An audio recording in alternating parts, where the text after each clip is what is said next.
Esta semana en el verde. This week on the green. Welcome to This Week on the Green. We're your hosts, Olive and AJ. I'm here. I'm actually here today. I've been here for most of the day. That's so awesome of you. Yay, should we talk about like sports? Probably, yeah. Chris, can you? He's stuck in traffic. Oh, so he's not here. Well, we'll get to that later, I guess. Is there any new music you've been listening to? Yes, actually. SZA's new album, SOS. Oh, it was haven't so listened to good. that. Yes. Well, actually, we can learn more about that. Can you tell us more? Hey Bearcats, Azure here, your pop culture correspondent. SZA dropped her second studio album, SOS. The album was released last Friday and has already topped the charts. The album consists of 12 songs and features 4 artists, Don Toliver, Phoebe Bridgers, Travis Scott, and Old Dirty Man? I can't wait to see what else SZA has to offer in the future. That's all for now, Bearcats. Now back to Olive and AJ. Thank you, Azure. Is Chris back yet? Chris!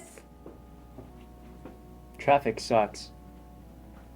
Okay, sports time. That's true.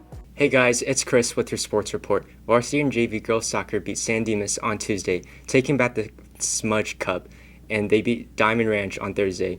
Varsity girls water polo lost to Cowhigh on Tuesday and to El Segundo on Thursday.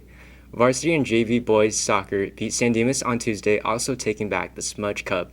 They also beat Chino Hills on Thursday, and they play Damien today. Girls basketball had a tournament all week, and boys basketball beat Upland on Tuesday and Duarte on Wednesday. And lastly, wrestling had a match at Altaloma on Wednesday. Thank you. That was pretty fire, Chris. Speaking of fires, we're going to send it over to Kaylee to talk about a more serious subject, which is wildfires. Hi, I'm Kaylee and I'm your local issues correspondent. Today I will be discussing how wildfires are affecting homes in California. California is continuing to build homes in urban areas that are severely prone to fires. Many people choose to live in these areas to be closer with nature and initially find lower cost housing. But there are many unfortunate factors that come with living in these fire-prone areas. Climate change plays a major role in the severity of these fires. Due to the intense strength of these fires, many families are facing homelessness and financial instability. To add on to the unfortunate loss of a home, these families are also suffering trauma from the sudden changes in their living and financial statuses. Families without proper insurance are not prepared to keep up with the effects of losing their current home. A strong enough wildfire can cause these families to struggle even more with keeping food on the table and paying the bills on time. The major problem when helping these low-income families after a disaster is getting sufficient help from the government.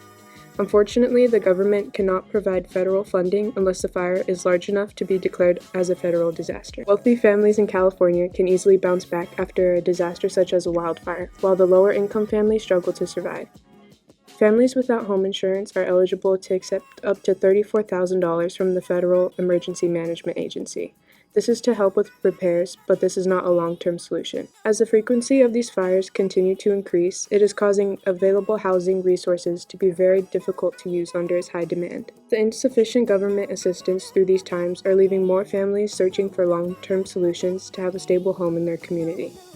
Although the assistance of government funding would speed up the rebuilding process, most home reconstructors are now being funded by local people, businesses, and nonprofits as a short-term solution. Thankfully, a bill was passed a few years ago by the legislature that is requiring local governments to make fire safety a major factor when approving housing developments. This law will compel housing developers to include adequate fire protective features when constructing new homes. Flammable materials have also been removed during the rebuilding process of homes, but fire officials stated that the removal of these materials may not be enough to prevent future disasters. Resisting wildfires must become a consistent factor when housing development decisions are being made. The best way to prevent future disasters would be to retreat from fire-prone areas entirely as a community. In order to discourage families from purchasing land in dangerous areas, an option may be to impose fire insurance charges on all fire-prone areas. Some families have even begun to live in tiny home communities to continue living in California at an affordable rate. These solutions are bringing our community closer to addressing the fire problem and allowing our state to continue meeting its well-known housing reputation. Now back to Olive and AJ. Thanks, Kaylee. So, coming up next week, there are dress days for the holidays. And knowing us, we'll see if we actually do them. I think we can do some of them. I think we can figure it out. Definitely the last one. Christmas PJs. Pajama day is a good day. I'm so excited. Yeah, so if you want to know what all the different days are, then go to the Bonita ASB Instagram, or check Minga. So true. Well, it's This Week on the Green. What do we have to do? Teacher quote. Mr. Mullen, enlighten us, please. The biggest impediment to understanding the past is that we know their future. Think about it. Thanks, Mullen. Let's thank our production team, AJ. Yeah, let's do that. Okay. Thank you guys. You guys are awesome. Yippee. All right. And final thank you. Thank you for tuning into This Week on the Green. Come back on Monday to see what happens today on the Green on Monday.